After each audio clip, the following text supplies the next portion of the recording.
Hey, Kim, why you're not at home? Because I'm visiting hospital for Maggie. It's already evening. Aren't you ready for dinner? Are you planning to have my son cook? No, my husband will come to the hospital after work. Then I'll come home and cook dinner. A friend of mine just visited your house. What? Why your friend came to my house? Why? My friend said she had something to do around here. I told her she could have asked you a ride home. You didn't tell me that. I didn't tell you. Mother-in-law, I'm not always home. I don't like it when you make promises without my permission. You have dinner to prepare, right? That's why I thought you'd be home. But then my friend complained that you weren't home. I'm so embarrassed because of you. As I told you before, I come to hospital for my daughter when I have time. So please don't make that kind of promises. I'm in hospital more than home. Don't you think you're spoiling Maggie too much? Just because your daughter is sick doesn't mean you have to go every day. She's still a little girl, and we don't know when her condition will change. Please don't say that. She's sick from the start, so don't worry about it. The doctors say she doesn't have long to live. So you don't want me to take care of her? That's not what I meant. She doesn't have to be a center of your life, do you? I wish you'd pay a little more attention to me. You have a car, but you only use it to go hospital. Why don't you take me on a spa trip once in a while? Right now, I want to be with Maggie as much as possible. My husband feels the same way. I don't think so. My son is with you because you're with her all the time. I guess he has no choice but to go along with you, right? He's not. My husband and I care most about our daughter. You're so stubborn. She's a girl. You don't have to go that far. Gender has nothing to do with it. Yes, it does. If it's a boy, he's going to be the heir. I'm hoping to have a big grandchild soon. I'm sorry, but I can't think about that right now. Now, if you excuse me, I have to support Maggie's meal. Hey, I'm not done yet. I want to go to an outlet mall with my friends next time. Please take us there. You couldn't do it today, so why not? As I told you, I can't do it. Please take the bus or train. I'm not going to leave her now. Hey, listen to me. Next time a singer support is coming to the next town, she's going to give a concert at a commercial facility. Will you take me there? Mother-in-law, my husband told you about Maggie's condition, didn't he? Yes, she's in a critical condition, right? Then how can you ask me to do such a thing? It doesn't matter. It's next week. I'm not asking you to take me there right now. Even so, I don't think this is the right time to say it. Then when should I tell you? You've been told many times in the past that Maggie was in danger. She'll be okay in a couple of days anyway. Right now, we don't know if she can make it or not. That's enough. What? Why should I get accused? Because this is not a time to talk about it. My husband and I have been staying at the hospital for the past few days. I don't know anything about that. It's none of my business. She's your grandson too. A grandchild who's been in the hospital all this time? I haven't seen her at all. I've even forgotten what she looks like. Honestly, this is no different than if she wasn't exist. I see. So, you will take me there, right? My neighbor, Mrs. Lee, wants to go with us. So as I told you, I can't make any promises. Then how do you expect me to get there? It's difficult to get there without a car, isn't it? I asked my husband, but he said he's busy. You're the only one I can ask. I can't either. I just need a ride. If I take the bus, it won't arrive there at the right time. It's not my business. Just do what you want to do. You're useless. What's a daughter-in-law for? Before I'm your daughter-in-law, I'm her mother of my child. Wouldn't you have wanted to be there for him? Of course I would. A son is the most important here. But if he was a girl, I wouldn't have cared. That's enough. I have nothing to say to you, mother-in-law. Don't even contact me again. Hey, can't you take me there? Why don't you figure it out by yourself? It's cheeky for a wife to resist your mother-in-law. First of all, it's your fault for having a sickly baby. It's your fault and don't drag me into it too. Hey, are you listening to me? Answer me! Kim, my husband told me about her. I'm sorry to hear about Maggie. Thank you. Don't be so depressed. You can have another baby. See? Next time. What? What? You're going to give up on having kids? You haven't had a boy yet. I can't think like that now. Maggie just passed away, you know. I understand that. That's why I'm cheering you up, right? I think what you just said horrible. Anyway, after the funeral, make a boy as soon as you can. That's all you can do. I told you, the funeral isn't even over yet. That's why I said make it after the funeral. I didn't say now. It's the same thing. I don't like it. Everyone's in a wake mood. It's so depressing. I'm not going to the funeral cremation. It's too much hassle and I don't want to go there anymore. I see. I understand how mother-in-law thinks. If you don't want to, you don't have to come to the funeral. It's been really hard these past few years because of Maggie. My husband and son are always talking about her. You were always with her and never listened to me at all. Nothing good happened at all. But now that Maggie is gone, now you listen to what I'm asking, right? Excuse me, I have to prepare for the wake. Wait a minute. What do you want? Do you realize that this is all your fault? This is all your fault for not having a healthy baby. Even I wanted to give birth to a healthy baby. I've said that to myself hundreds of times. Oh, you knew that? If you knew that, don't do that again, okay? Please make sure it's a healthy baby. Really? Really, how dare you to say such a thing? What? What's wrong? Did I say something bad? Please don't even think to attend the funeral. I wouldn't go even if you asked me to. I don't even have much memories of Maggie.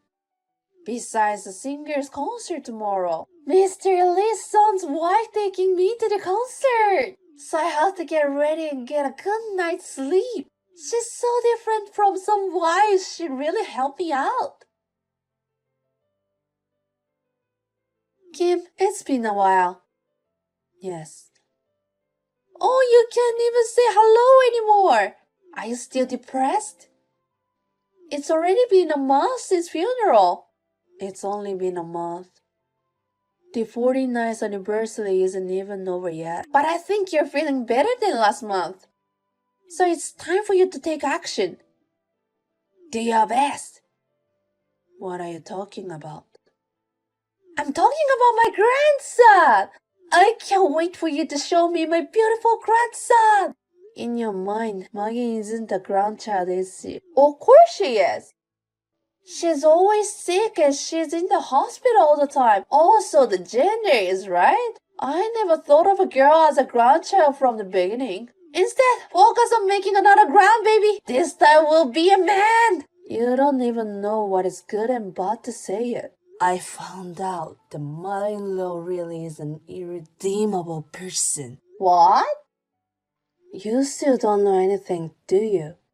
Mother-in-law is no longer taken care of by anybody. What do you mean?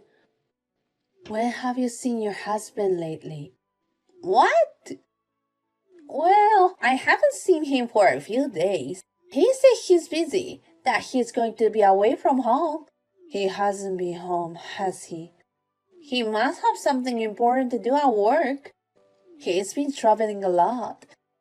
It's not unusual for him to be away from home. Your husband left home. Now he's preparing to divorce with you.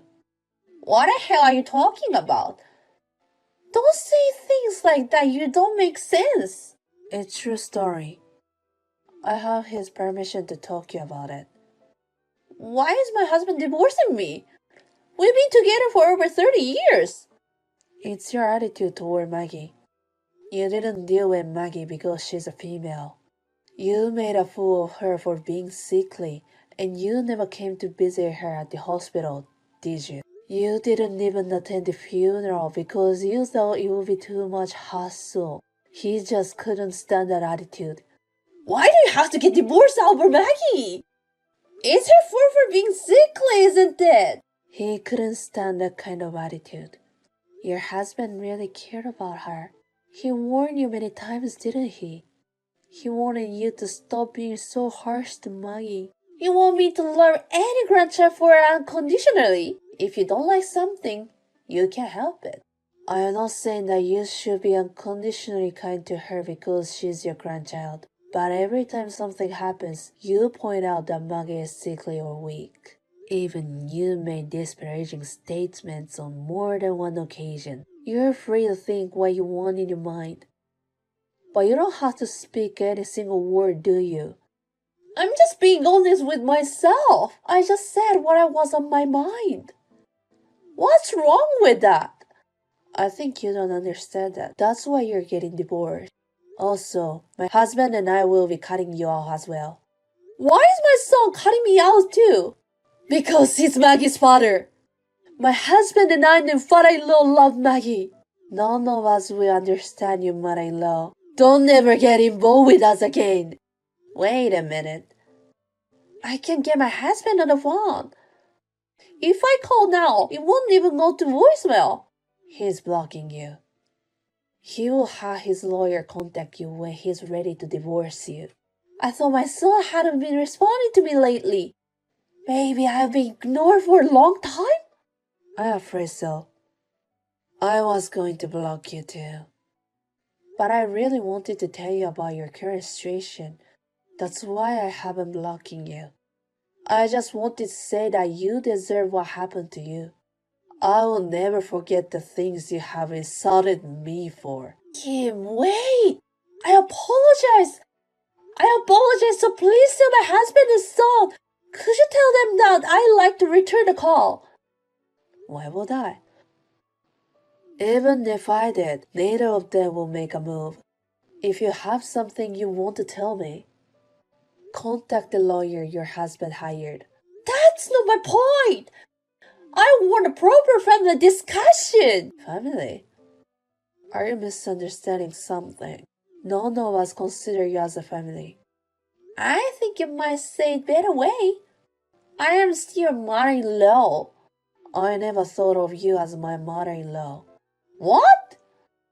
After I got married, you started picking on me. After giving birth to Maggie, you started insulting me for giving birth to a sickly child. You know, you are the one who disrespects your grandchild. I can't even consider someone like that a stepmother, but it doesn't matter for now.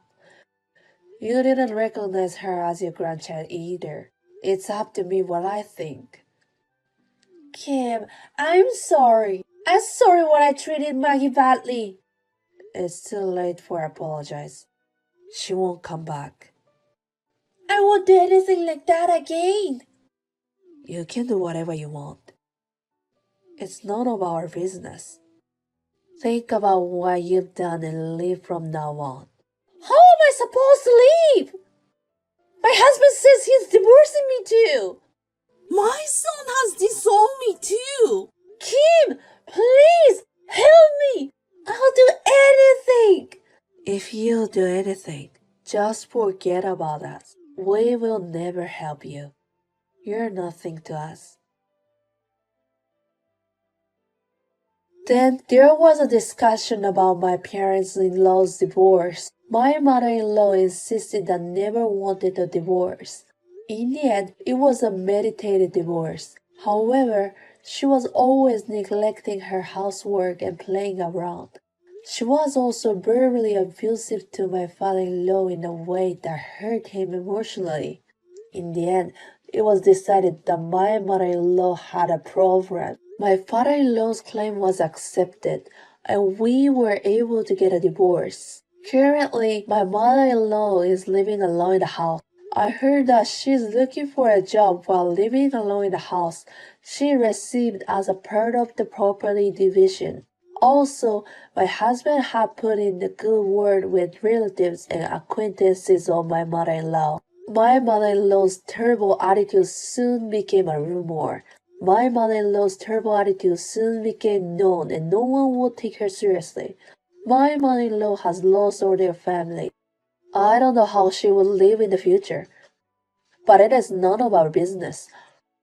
We will not help her in any way, no matter how much trouble she may be in the future. My husband and I moved out of the house as soon as our daughter passed away, and my father-in-law has moved to the same neighborhood. I will never forget the sadness of my daughter's death. But it is not only sadness, but we also have happy memories of our daughter.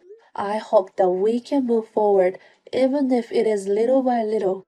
I want to live my life to the extent that my daughter in heaven will not be worried. Together with my family, who has also borne the grief, I will do my best to get over it.